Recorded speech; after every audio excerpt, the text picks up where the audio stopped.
Welcome, dear student, to our PowerPoint presentation.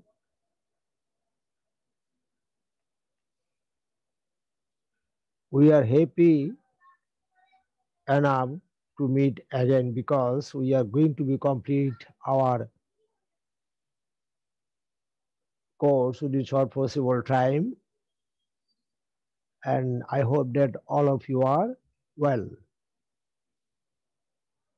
Today we will start another topics of the same chapter, management, development and training. The today's topic is training.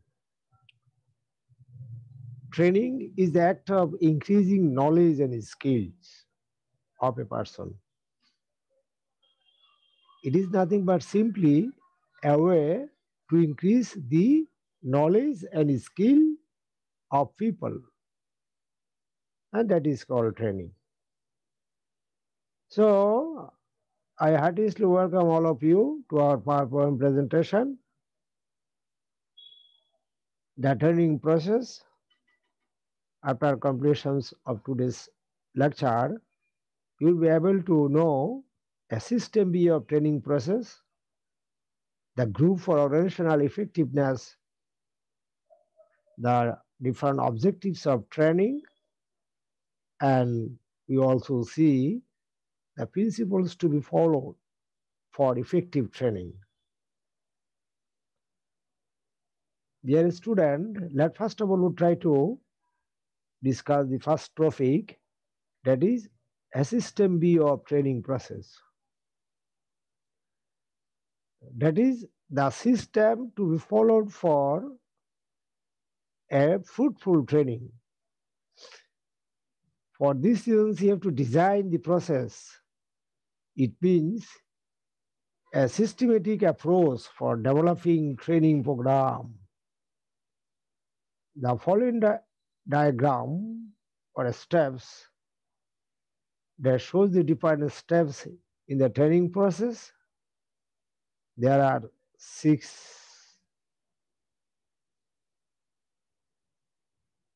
seven point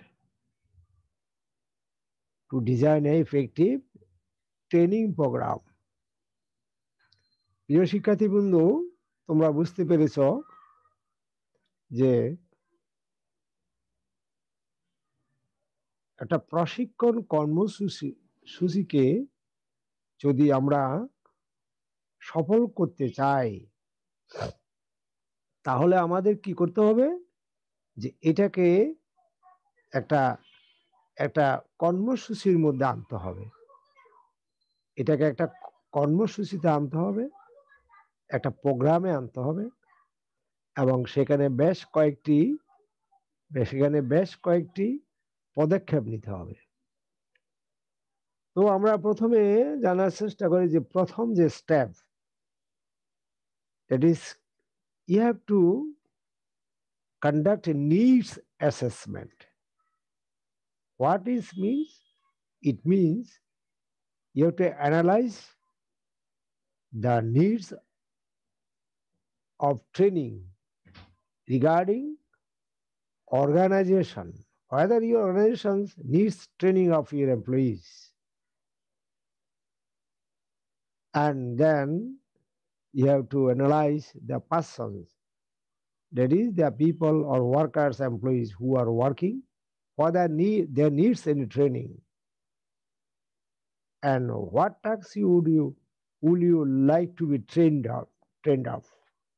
অর্থাৎ প্রথম যে কাজটি করতে হবে সেটা হলো প্রয়োজন নিরূপণ করতে হবে।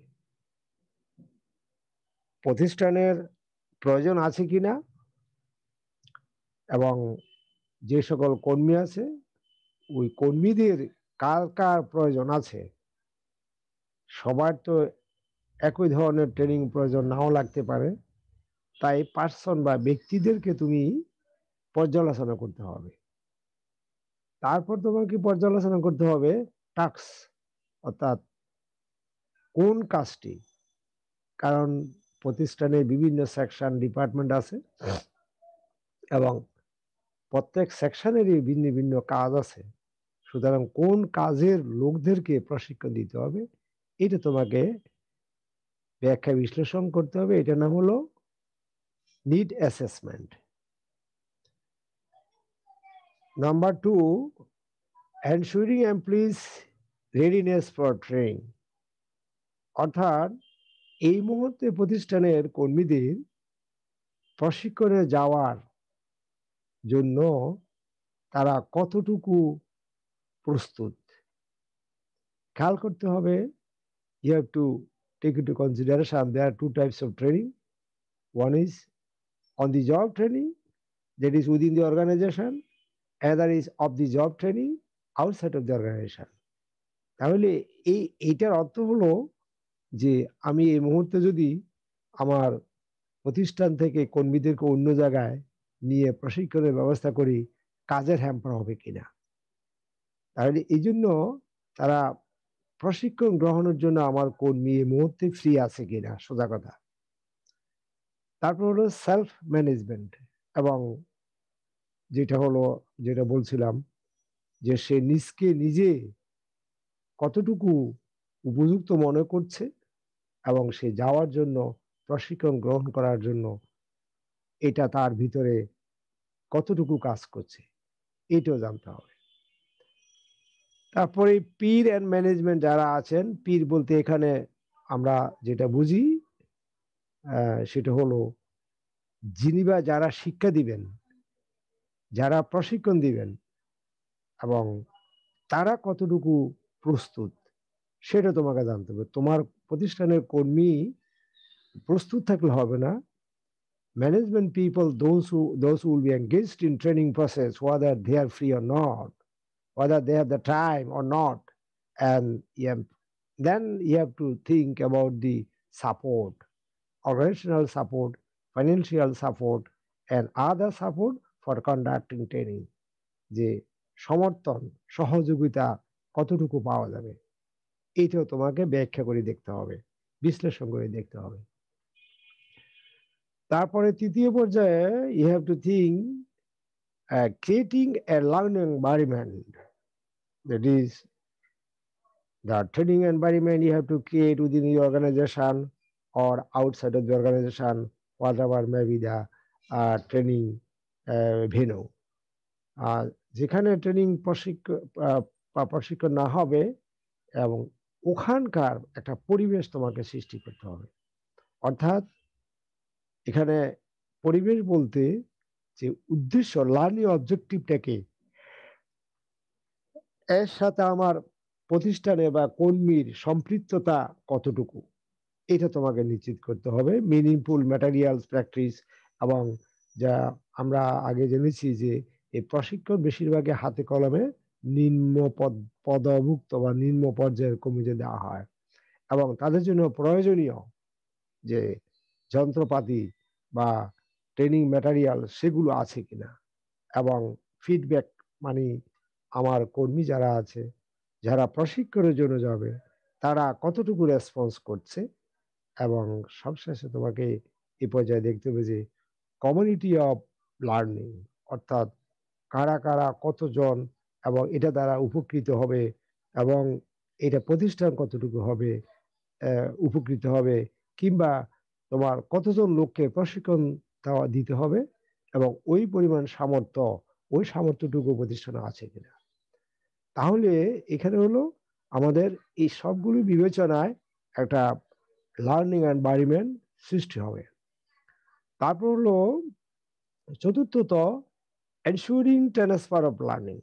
এখন এখানে দেখতে হবে যে এই যে প্রশিক্ষণ মানে আমরা আগে জেনেছি এটা হলো learning, one kind of learning, যে এটা আমি যারা প্রশিক্ষণ দিবেন যে তারা এটা কতটুকু কি পর্যায়ে বা কি সুযোগ সুবিধা দিলে তারা আমার কর্মীর মধ্যে তাদের ধারণাটা তারা প্রোভাইড করতে পারবে। তার মানে এই ক্ষেত্রে সেই আগের কথায় আসতেছে, তারা নিজেরা কতটুকু প্রস্তুত এবং কর্মীরা কতটুকু প্রস্তুত, আর যারা নাকি প্রশিক্ষণ দিবেন তারা কতটুকু প্রস্তুত, এবং সাপোর্টিং ডকুমেন্টস বা ম্যাটেরিয়ালস এগুলো কি পরিমাণ আছে, পর্যাপ্ত আছে কিনা প্রয়োজনে, সেটা তোমাকে এনশিওর করতে হবে। তারপর developing an evaluation plan. In this stage you have to develop a plan to evaluate whether your action plan are successes or not. কারণ ট্রেনিং দিচ্ছ, কিন্তু ট্রেনিং এর যেই তোমার উপকারিতা বা সফলতা, এইটা তোমাকে পরিমাপ করার জন্য একটা পরিকল্পনা প্রণয়ন করতে হবে। এখানে পরিকল্পনার মধ্যে প্রথমত তোমার থাকবে হলো আইডেন্টিফাই লার্নিং অফ আউটকামস। যে সর্বপ্রথমে তোমার এখানে মূল্যায়নের যে পরিকল্পনা, সেখানে দেখতে হবে যে আমার এই প্রশিক্ষণের দ্বারা আমি কি পেলাম, এটা কিভাবে নিশ্চিত করবে। বিভিন্ন পন্থা আছে, পদ্ধতি আছে, ইভ্যালুয়েশন পদ্ধতি। কোন পদ্ধতি প্রয়োগ করে সেটাকে খুঁজে বের করা যায়, সেটা তোমাকে মূল্যায়নের মধ্যে আনতে হবে। এই জন্য তোমাকে চুজ ইভ্যালুয়েশন ডিজাইন। তখন পরবর্তী পর্যায়ে তোমার এই মূল্যায়নের একটা চক আউট করতে হবে, একটা নকশা তৈরি করতে হবে, এবং প্ল্যান কস্ট বেনিফিট অ্যানালাইসিস। এরপরে তোমাকে খরচার বিষয়টা বা খরচের বিষয়টাও তোমাকে আনতে হবে, যে ট্রেনিং দিবে, ট্রেনিং দেওয়ার ক্ষেত্রে এখানে এটা প্রতিষ্ঠানের বেশ কিছু অর্থ ব্যয় হবে, এবং এই অর্থ ব্যয়ের দ্বারা কতটুকু উপকৃত হবে প্রতিষ্ঠান এবং কর্মী, সেটা তোমাকে একটা অ্যানালাইসিস করতে হবে। অ্যানালাইসিস করে এটাকে বলা হয় কস্ট বেনিফিট অ্যানালাইসিস। যদি দেখা যায় যে আমার এখানে লাভ হবে কম, অর্থাৎ এই প্রশিক্ষণ দ্বারা প্রতিষ্ঠান বা কর্মী তেমন একটা লাভবান হবে না, তাহলে ওই ধরনের প্রশিক্ষণ এটা দেওয়ারও দরকার নেই। যদি দেখা যায় যে না, কর্মী প্রশিক্ষিত হবে, তারা যেমন লাভবান হবে, প্রতিষ্ঠানও তাদের কাজ দ্বারা লাভবান হবে, সুতরাং সেই ক্ষেত্রে আমরা এই কস্ট বেনিফিট অ্যানালাইসিস দ্বারা বুঝতে পারবো, এবং এই ধরনের একটা প্ল্যানও তোমাদেরকে তৈরি করতে হবে প্রশিক্ষক। পরে হলো মনিটরিং এন্ড ইভ্যালুয়েটিং প্রোগ্রাম।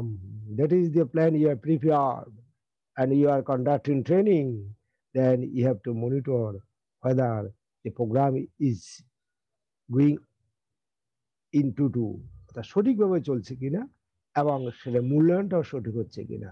কারণ শুধু সঠিক চললে হবে না, এবং চলার সাথে সাথে তোমাকে ইউ হ্যাভ টু সি, যে you have to seek feedback whether the trainees are able to understand what they are directed to learn or to develop their skills।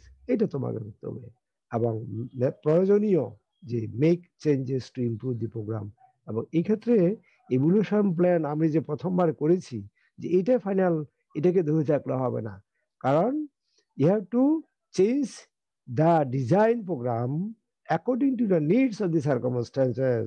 তুমি প্রশিক্ষণ দিতে গিয়ে কর্মীদের যে জ্ঞান, যে মেধা, এবং এটার ভিত্তিতেই তোমাকে মূল্যায়ন করতে হবে। কারণ পরিকল্পনা যারা করেছেন তাদের জ্ঞান আর যারা এই প্রশিক্ষণ নিবেন তাদের জ্ঞান সমান না।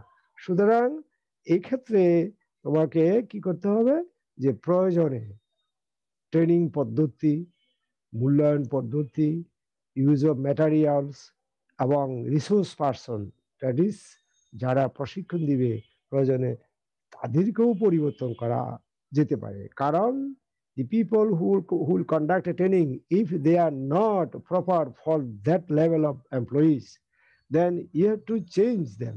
Then you have to recruit the people, those who will be able to train them properly। অর্থাৎ আমি ভিন্ন ভিন্ন প্রতিষ্ঠানের বিভিন্ন এক্সপার্ট ডেকে আনলাম, তাদের যে way of system of A conducting training, সেটা আমার কর্মী ঠিক বুঝতে পারতেছে না। আমি যখন মূল্যায়ন করব তখন বুঝতে পারলাম যে they are not able to understand or get the point. সুতরাং তাহলে আমাকে প্রয়োজনে তাদের যে প্রয়োজন সেই অনুযায়ী, সেই মোতাবেক তোমার ইয়ে করতে হবে, যে প্রশিক্ষক আনতে হবে। তাহলে এখানেও একটা চেঞ্জের প্রয়োজন আছে। আর সবশেষে তখন তোমার এই প্রসেসের মধ্যে তোমাকে যে করতে হবে, সিলেক্টিং ট্রেনিং মেথড। এখন কোন ধরনের পদ্ধতি অনুসরণ করবে। একটা দুই ধরনের পদ্ধতি আছে। একটা হলো ট্রেডিশনাল পদ্ধতি, সচরাচর যেটা হয়ে থাকে মানদাতা আমল থেকে। আর একটা ইলেকট্রিক্যাল লার্নিং, যেটি ইজ ই লার্নিং বা ই কমা ই ই মানে যেটাকে আমরা প্ল্যাটফর্ম, অনলাইন প্ল্যাটফর্ম বলে থাকি। যে এখন কোনটা দ্বারা আমি ট্রেনিং নিব, অর্থাৎ হাতে কলমে নাকি তোমার যে অনলাইন বা বিভিন্ন প্রতিষ্ঠানে যারা উচ্চপদস্থ ট্রেনার আছে তাদের তাদের যে তোমার ট্রেনিং পদ্ধতি বা প্রসেস সেগুলো রেকর্ডেড, যেমন আমাদের এই ক্লাসটা এটা রেকর্ডেড। সুতরাং এটা কি এইভাবে দিলে স্টুডেন্ট বুঝতে পারবে, নাকি তোমার এটাকে একদম বোর্ডে লিখে বলে সামনাসামনি বুঝতে পারবে, এই বিষয়টা বুঝতে হবে। যেমন আমি তোমাদেরকে এখান থেকে উদাহরণ দিতে পারি, থিওরিটিক্যাল সাবজেক্ট যেগুলো সেগুলো আমরা অনলাইনে খুব সুন্দরভাবে আমার দৃষ্টিতে যে আমরা বুঝিয়ে দিলে স্টুডেন্ট বুঝতে পারবে। এবং তোমরা যে বুঝতে পারতেছো এটা আমি বুঝি এই জন্যই যে আজ পর্যন্ত তোমরা কেউ বলো না যে স্যার এই জিনিসটা বুঝতে পারে নাই কিংবা আমাকে ফোন করো নাই। তাইলে আমি বুঝতে পারলাম, আমি তোমাদের সিআর এর সাথে কথা বলেছি, বলে স্যার ওরা সবাই আপনি যেভাবে পড়ান ওরা ভালো বুঝতে পারে, এই জন্য আর এটা আপনার কাছে আর ওই ধরনের ফোন করা হয় না। কিন্তু যদি দেখা যায় যে তোমরা ম্যাথ ওরিয়েন্টেড ক্লাস যেগুলো যেগুলো এইভাবে লেকচার দিলে হবে না, যেটাকে বোর্ডে তোমার লিখে তোমাকে অঙ্কগুলো বুঝাইতে হবে, যেটা অনেক ক্ষেত্রে অনলাইনের ক্ষেত্রে কিছুটা শিক্ষকের পক্ষেও যেমন তোমার কিছুটা ব্যাক পেতে হয়, আর শিক্ষার্থীর ক্ষেত্রেও বুঝার ক্ষেত্রে কিছুটা ব্যাক পেতে হয়। তাইলে সুতরাং এখন আমরা এখানে করতেছি কি জন্য, এখন যেহেতু there is no alternative way, নতুবা যেহেতু আর কোনো বিকল্প পথ নাই, যেহেতু মহামারী করোনা, শিক্ষা প্রতিষ্ঠানে এখন ওইভাবে গ্যাদারিং করা সম্ভব না, সুতরাং আমাদেরকে এর মধ্যেই চালাতে হবে। সুতরাং এই ক্ষেত্রে তোমাদের ম্যাথ ওরিয়েন্টেড প্র্যাকটিক্যাল, যেমন প্র্যাকটিক্যাল সায়েন্সে যে প্র্যাকটিক্যাল বিষয়গুলো আছে এগুলো কিন্তু এইভাবে অনলাইনে সম্ভব না। ওটাকে তোমার প্র্যাকটিক্যালি একবারে প্রতিষ্ঠানে যে ল্যাব আছে ল্যাবে গিয়ে ওভাবে দেখিয়ে দিতে হবে। তাহলে এখানকার অবস্থা তাই, ট্রেডিশনাল পদ্ধতি নিব নাকি ই লার্নিং নিব, তাহলে আমার প্রয়োজন অনুযায়ী সেটা নির্বাচন করতে হবে। আশা করি তোমরা বুঝতে পেরেছ, কারণ আমি আমার সাধ্যমতো চেষ্টা করেছি উদাহরণ দিয়ে তোমাদেরকে বোঝানোর জন্য। ধন্যবাদ। পরবর্তী পর্যায়ে দেখি আমরা কি আছে। The group for organisational effectiveness, অর্থাৎ ইফেক্টিভনেস মানে মানে ইফেক্টিভনেস অর্থাৎ পরিপূর্ণভাবে প্রয়োগ। তাইলে গ্রুপ অর্গানাইজেশন ইফেক্টিভনেস, যে একটা সংগঠনে যারা আছে এই সংগঠনের লোকদেরকে কিভাবে আমরা ভালোভাবে ব্যবহার করতে পারি এই বিষয়টি এখানে বুঝে নিয়েছে।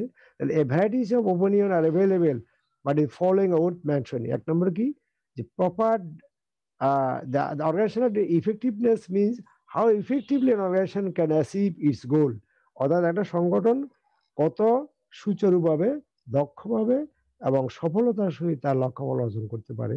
এই জন্য অনেক ধরনের মতবাদ বা তোমার ইয়া আছে।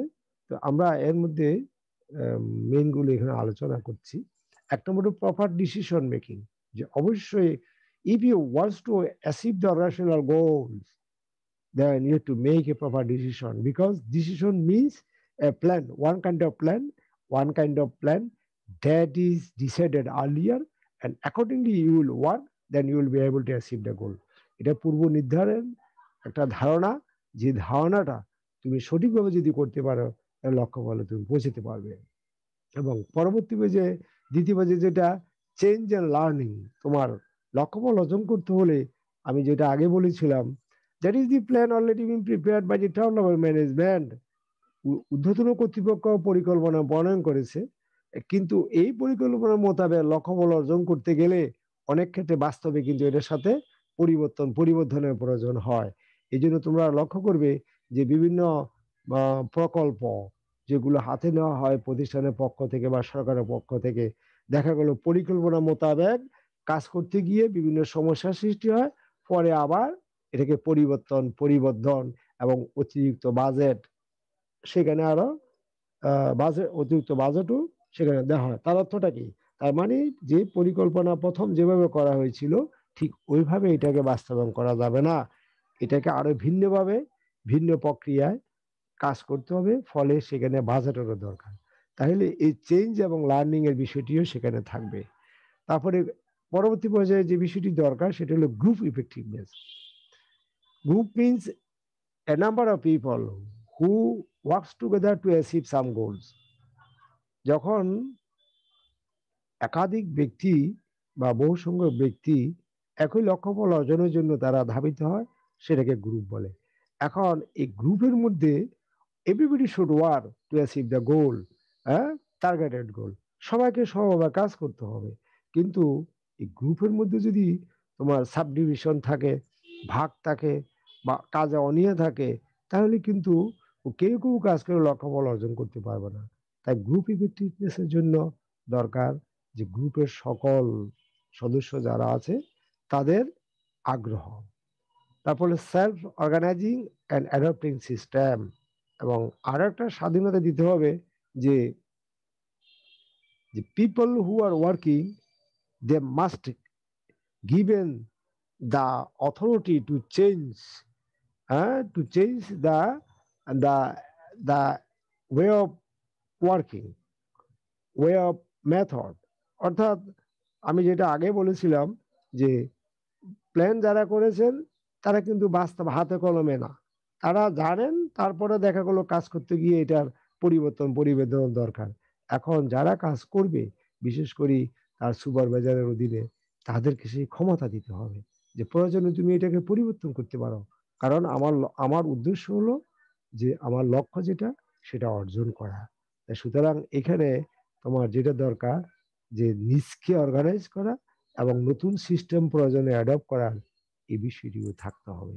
তাহলে গ্রুপ ইফেক্টিভনেস আসবে, নতুবা লক্ষ্যফল অর্জন বা গ্রুপের দক্ষতাও বৃদ্ধি পাবে না। আশা করি বুঝতে পেরেছো। তো এখন আমরা দেখব যে তোমার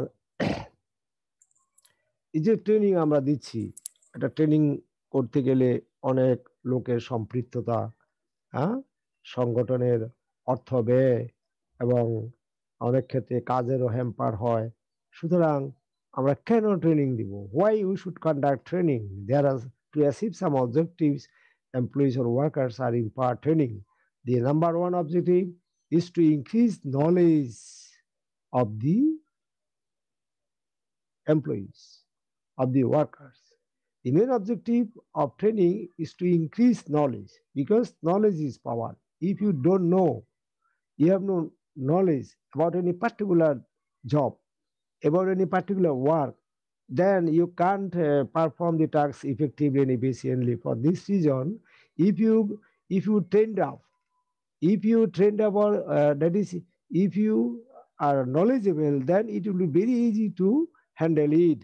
আমরা সংক্ষেপে উদাহরণ দিতে পারি যে মনে করো তোমার যিনি মেশিন চালাচ্ছেন, এই মেশিনটা সম্পর্কে ওনার পরিপূর্ণ জ্ঞান নেই।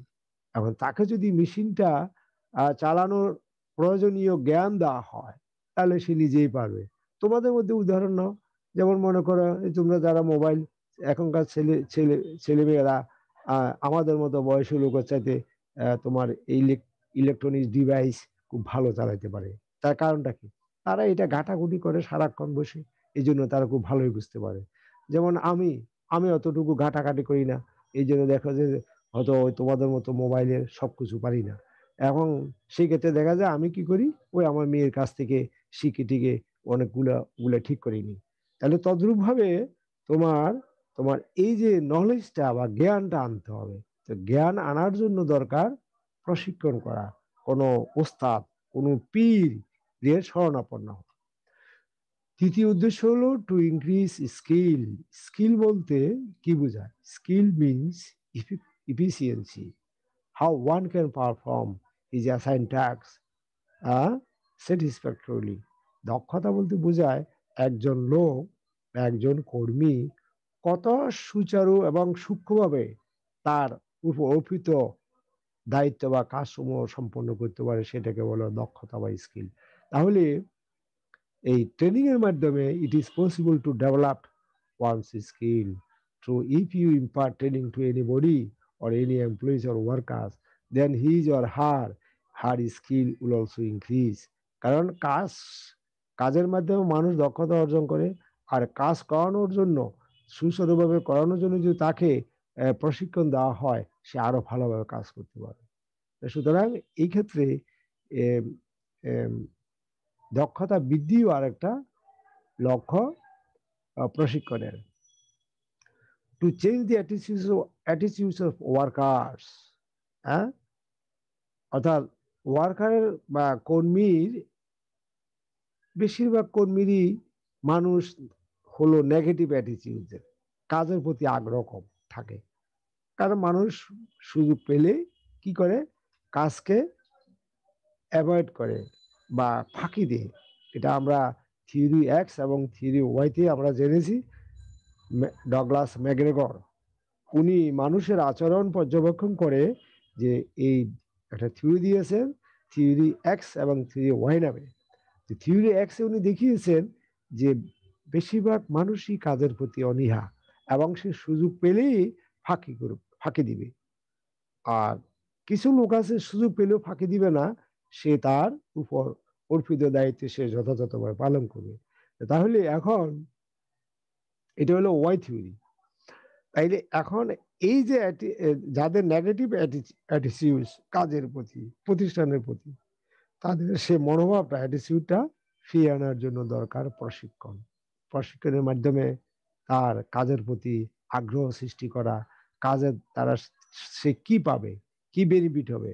কারণ সে চিন্তা করতে পারে আমি এত দক্ষভাবে কাজ করলেও হবেটা কি, এটা তো প্রতিষ্ঠানের লাভ। কিন্তু তাকে বুঝতে হবে না, প্রতিষ্ঠানের লাভ মানে হলো কর্মীর লাভ। কিভাবে? প্রতিষ্ঠান যখন উন্নত হবে, লাভ বেশি হবে, তুমি তোমার প্রাপ্য ন্যায্য প্রাপ্যই তুমি পেতে পাবে। আর প্রতিষ্ঠান যদি লসে থাকে, তাহলে তোমার ন্যায্য তো দূরের কথা, যেটা পাতা সেটাও পাবে না।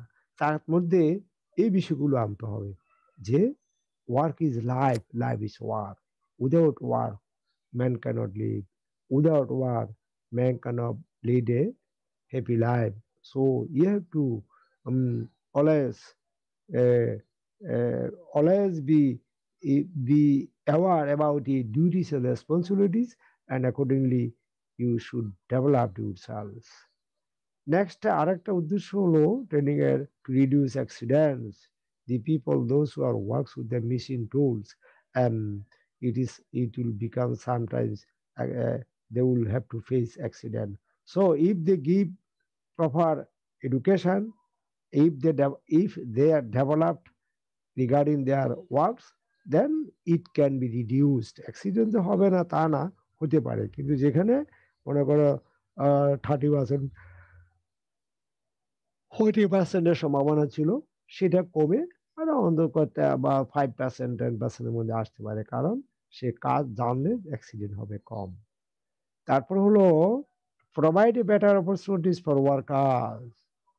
কারণ মানুষ যখন ভালোভাবে কাজ করবে, কি হবে, প্রতিষ্ঠানে তার সুনাম বৃদ্ধি পাবে। আর সুনাম যখন বৃদ্ধি পাবে, তাহলে কি হবে, তার উন্নতি হবে, প্রমোশন হবে, বেতন বাড়বে। এই বিষয়গুলো কিন্তু একমাত্র প্রশিক্ষণ থেকে আসবে। কারণ the more the more one employee will be knowledgeable and skillful, then he or she will be able to perform his or her duties accordingly, and finally he or she will be a benefited person. Because if organizations achieve goals, it will incur profit, and if the organizations able to earn more profits, then employees or workers will be given more benefits. সংগঠনে যদি লাভ করে বেশি বা ভালো লাভ করে, তাহলে কর্মীরাও সেখান থেকে পাবে, তার বেতন ভাতা পাবে, সে বাৎসরিক ইনক্রিমেন্ট পাবে, সুযোগ সুবিধা পাবে। এই কথাটা তাদেরকেও বুঝাতে হবে, এবং সেই বিষয়টি প্রশিক্ষণের মাধ্যমে একমাত্র সম্ভব। আশা করি তোমরা বুঝতে পেরেছ। তো নেক্সটে আমরা দেখব যে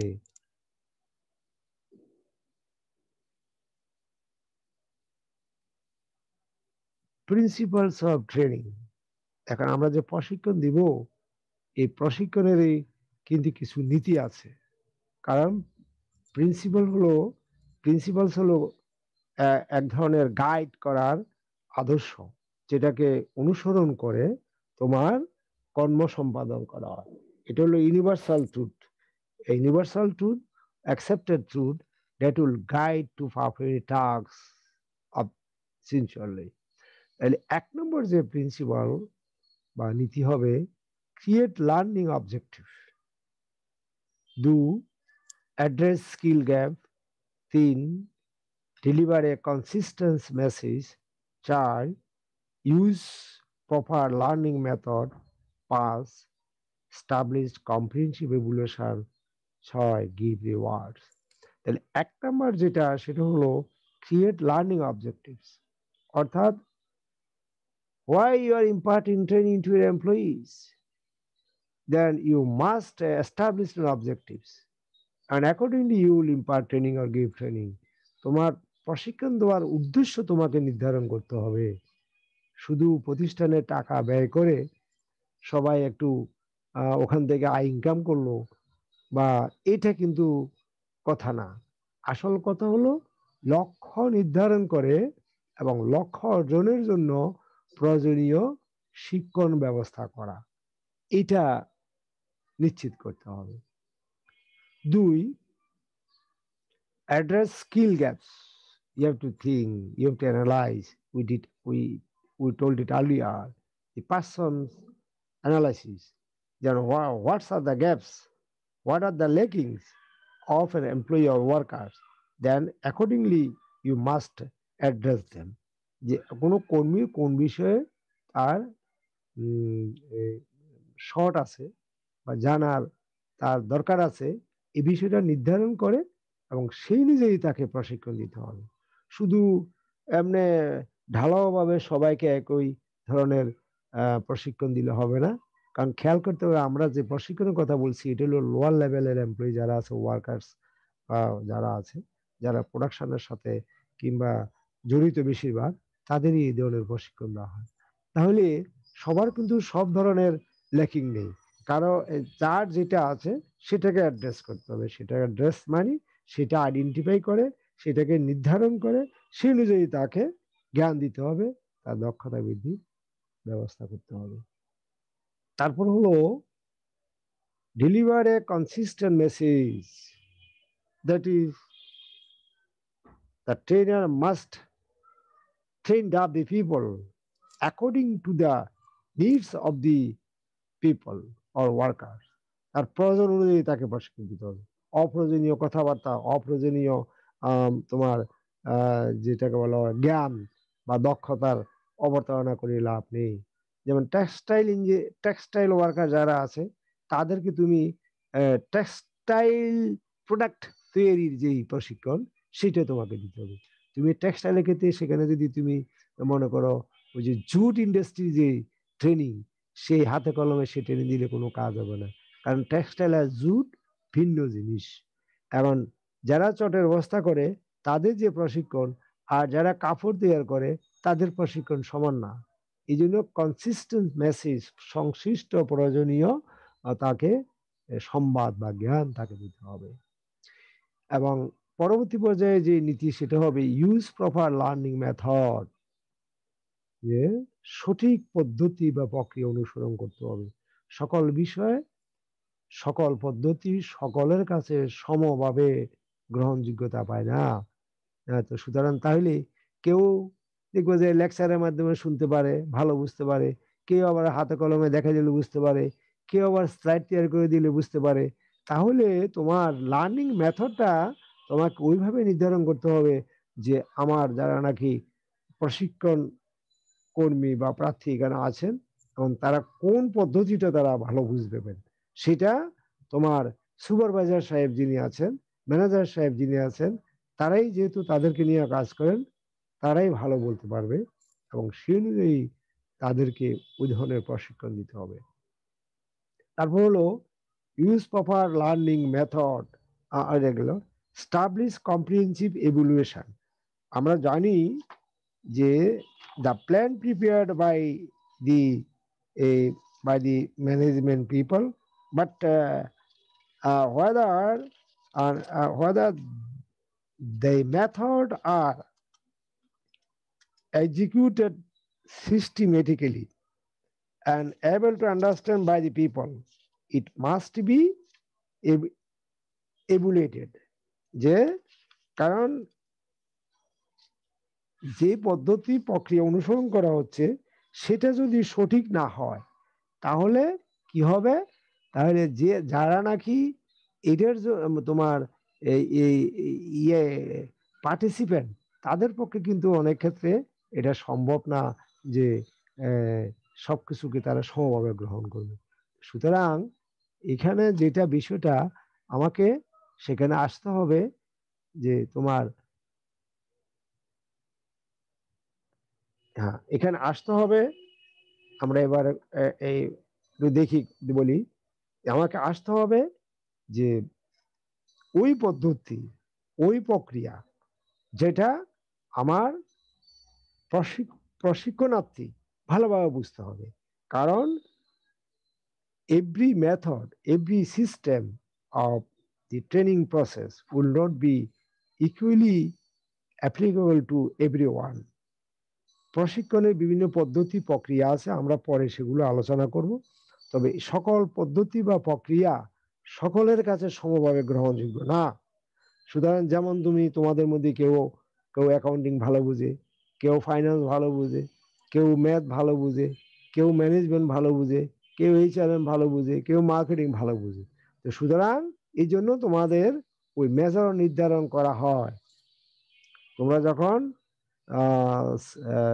তোমাদের টোটাল সেমিস্টার হলো কটা, যে 3 বছরে 6টা নাকি, প্রতি বছর 4 বছর 8টা, 8টার মধ্যে 6 সেমিস্টারে গেলে তখন তোমরা দেখবা যে মেজরে প্রশ্ন আসবে।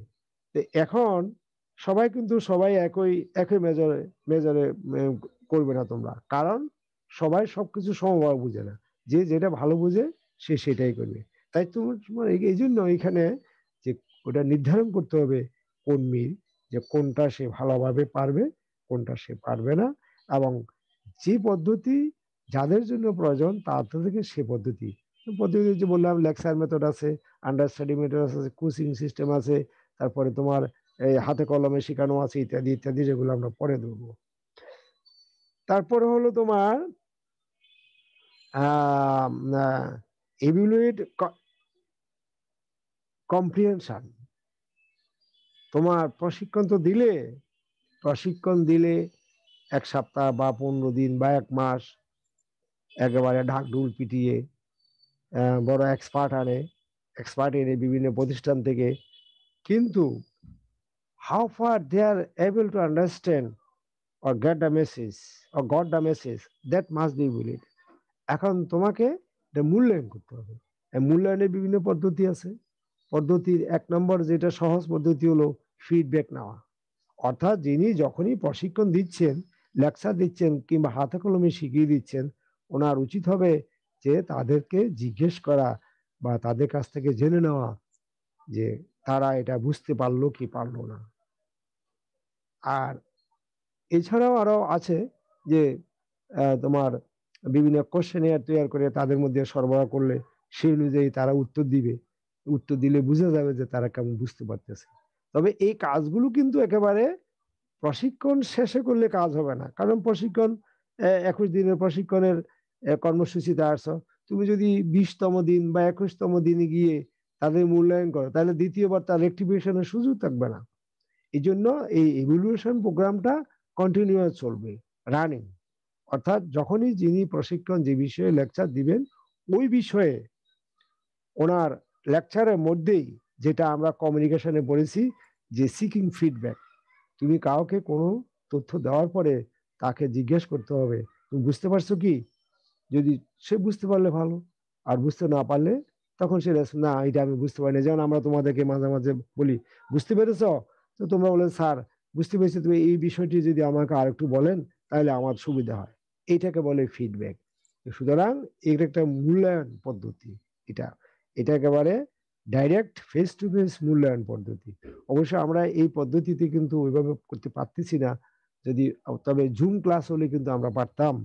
জুম সিস্টেম হলে কারণ তোমাদের তো সিস্টেমে অনেকের হয়তো ওই ধরনের ভালো মোবাইল নেই, যার দরুন কর্তৃপক্ষ জুম সিস্টেম দেয়নি। ভালো মোবাইল বা ল্যাপটপ যাদের আছে তারাই কিন্তু জুম সিস্টেমে পারে। ভালো বলতে 5-6 হাজার টাকা দামের মোবাইল হলে হয়, যেটা আমি বিভিন্ন ইউনিভার্সিটিতে করি। স্টুডেন্ট যে ল্যাপটপে, যেমন আমি এখন ল্যাপটপে দিচ্ছি, এটা ইচ্ছে করলে আমি মোবাইলে দিতে পারতাম। তবে স্টুডেন্ট টিচারের জন্য ল্যাপটপ ভালো, কারণ পর্দা বড় আছে, বড় পর্দায় তোমার লেখাগুলো বড় করে দেখানো যায়, স্লাইডগুলো, এটা একটা সম্ভব। তো যাক, তোমাকে সোজা কথা ইভলিউশন করতে হবে অবশ্যই। এরপরে যেটা হলো যে তোমাকে প্রশিক্ষণার্থী যারা আছে তাদেরকে এঙ্গেজড রাখতে হবে। এঙ্গেজড, এই নীতি গ্রহণ করতে হবে। এঙ্গেজড কিভাবে রাখবে, ব্যস্ত রাখবে কিভাবে? তাদেরকে তুমি হাতে কলমে দেখাও, কিংবা লেকচার দিয়ে দেখাও, কিংবা অ্যাসাইনমেন্ট দিয়ে দেখাও, ঠিক আছে। কিন্তু এটা যদি শুধু ওই প্রশিক্ষণ রুমের মধ্যে সীমাবদ্ধ থাকে তাহলে কিন্তু হবে না। তাহলে কি করতে হবে তোমাকে? যে তার হোম টাস্ক দিতে হবে। যেমন আমরা তোমাদেরকে অ্যাসাইনমেন্ট দিয়ে থাকি। হ্যাঁ, অ্যাসাইনমেন্ট অর্থ দেওয়ার অর্থ হলো তুমি বাড়িতে বাসায়ও কাজ করবে এবং এখানেও শিখলে। পরে যখন অ্যাসাইনমেন্ট দেওয়া হয় তুমি বই ঘাটতে হবে, বই ঘেটে তোমাকে লিখতে হবে। তাহলে এই ধরনের তাকে এঙ্গেজ রাখতে হবে। এবং তুমি মূল্যায়ন শেষে, সবশেষ যখন ট্রেনিং শেষ হবে, এখন সর্বশেষ সেখানে একটা প্রেজেন্টেশন হইতে পারে, একটা যেটাকে বলা হয় ইভলিউশনের জন্য, যে তোমার প্রশিক্ষণের ধরন অনুযায়ী সেটা হাতে কলম হলে, সেটা হাতে কলমে যারা তাদেরকে কর্মীদেরকে জিজ্ঞেস করে তুমি জানতে পারো যে তুমি এই কাজটা দেখিয়ে দাও, তখন কর্মী সেটা দেখিয়ে দিবে, কাজটা করে দেখিয়ে দিবে।